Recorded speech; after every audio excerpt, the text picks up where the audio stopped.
अगर आप में आत्मबल है, आप में शक्ति है, आप में चेतना है, नियत है, समाज के लिए कुछ करने का जज्बा है,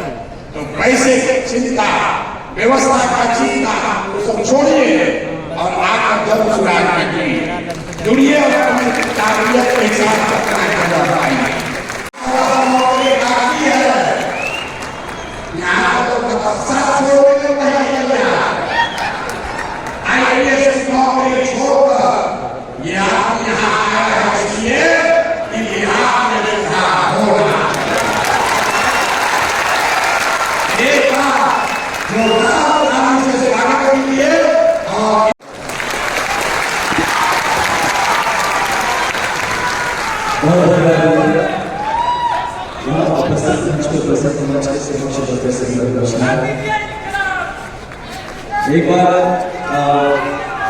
एक बार कुछ बोलने